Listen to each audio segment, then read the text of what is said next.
የሰው ልጅ የሁል ጊዜ ጸሎቱ መሆን ያለበት መጨረሻዬን አሳምርልኝ ነው። ይህ የምትመለከቱት ልጅ እንደ አውሮፓውያን አቆጣጠር 2010 ላይ ከጃኪ ቻን ጋር በካራቴ ሙቪ ያስደመመ ልጅ ነው ቢባል ማን ያምናል?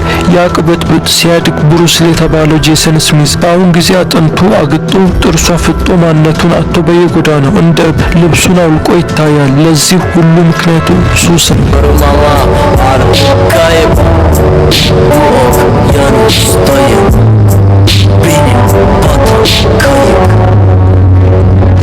ሰላም እንደናችሁ የዲኤክስ ዩቲዩብ ቻናል ነው። በዚህ ቻናል ላይ ዓለማችን ላይ ተከሰቱ አስተማሪ ሊሆኑ የሚችሉ በርካታ የተለያዩ ታሪኮችን፣ ሁነቶችን በአሪፍ አቀራረብ አዘጋጅተን እንለቃለን። ቪዲዮ ከተመቻችሁ ሰብስክራይብ በማድረግ ቤተሰብ መሆን ትችላላችሁ። ጄደን ስሚዝ የዛሬውን አይበልና ታዋቂ ዘፋኝ፣ ራፐር እና አሜሪካ ውስጥ ጎበዝ የሚባል አክተር ነበር። ብዙ አድማጮቹ ከአርቲስቱ ስራ ጋር ከመተዋወቃቸው በፊት ከአባቱ ጋር በርካታ ጊዜ ሚዲያ ላይ ሊያውቁት ችለዋል። ጄደን የመጀመሪያ ሙዚቃውን እንደ አውሮፓውያን አቆጣጠር በ2008 ነበር ያወጣው። ከዛ በኋላ 3 አልበሞችን፣ 3 ነጠላ ሙዚቃዎችን እንዲሁም ከጀስቲን ቢበር፣ ፖስት ማሎን እና ሪች ዘ ኪድ ጋር እና ሌሎች በርካታ ታዋቂ የሚባሉ ዘፋኞች ጋር ኮላፕስ አድርጎ በአንድነት ሰርተዋል። የአርቲስቱ ሙሉ ስም ጄደን ክሪስቶፈር ሲየር ስሚዝ ሲሆን በሐምሌ 8 1998 በአሜሪካ ካሊፎርኒያ ከአባቱ ዊል ስሚዝ እና ከእናቱ ጄዲ ዊንከር ነው የተወለደው። ሁለቱም ወላጆቹ አሜሪካ ውስጥ ታዋቂ የሚባሉ አርቲስቶች ናቸው።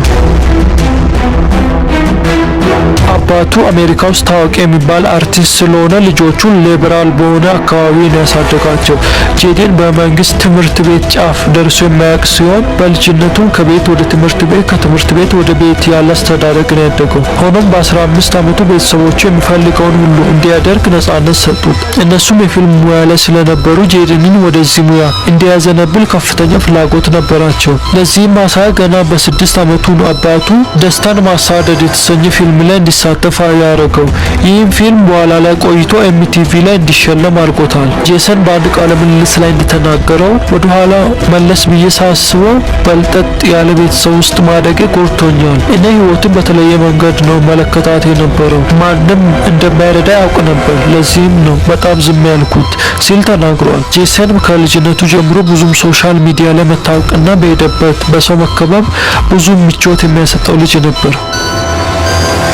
አንድ የተለመደች አባባል ነበረችው፣ ወደ ዓለም መውጣት ካልቻል አንተ የተጨቆንክ ሰው ነህ ይላታል።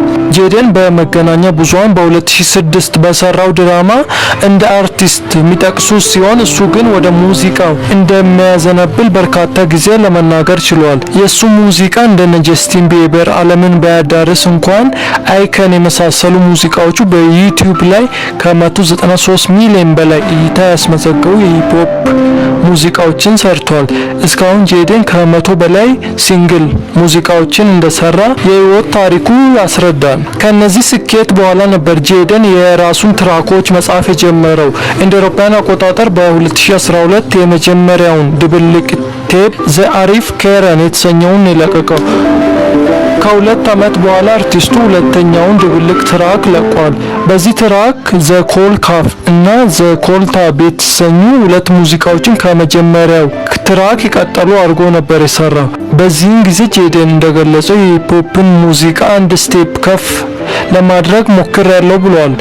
ሶስተኛው ድብልቅ ትራኩ ደግሞ በ2018 ነበር የለቀቀው። በእነዚህ ሁሉ ጊዜያት ጄደን በርካታ ሱሶችን የሚያራምስ ሲሆን እጽ ይጠቀማል፣ የተለያዩ ሺሻዎችን፣ በጣም በርካታ የሚባሉ ነገሮችን ይጠቀማል። በዚህም ምክንያት በልጅነቱ የነበረው ስብዕና ወይም የቅልጥፍና ሊጠፋ ሙሉ ለሙሉ ሊወገድ ችሏል። ፊቱን በሚያስጠላ የወላለቀ ፊት ሊሆንበት ችሏል። ለዚህም ማሳያ ከሱ ጋር ዘ ካራቴ ኪድ ሙቪ ላይ አብሮት ይፋለም የነበረው ቻይናዊው አክተርስ ወይም የነበረው ልጅ ባለፈው አይሾ ስፒድ ቻይና ላይ ሄዶ በሰራ ቪዲዮ ላይ ሊያካትተው ችሏል እና ያ ልጅ አሁን ላይ ያለው ፐርፎርማንስ እና ጄደን አሁን ላይ ያለበት የሚያስጠላ ሁኔታ ብዙ መገናኛ ብዙሃንን እያነጋገረ ነበር።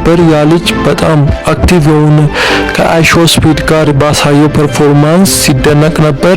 በሌላ በኩል ደግሞ ጄደን አሁን ያለበት ሁኔታ በጣም በሱስ ተዘፍቆ እንደ ጀስቲን ቤበር በፓንት ነው የሚሄደው፣ ሱሪውን ወታች አውርደው ብቻ በሚያስጠላ ሁኔታ ላይ ይገኛል። ለዚህ ሁሉ ምክንያት እሱ የሚያስቀምጠው የቤተሰቦቹ አለመረጋጋት ነው።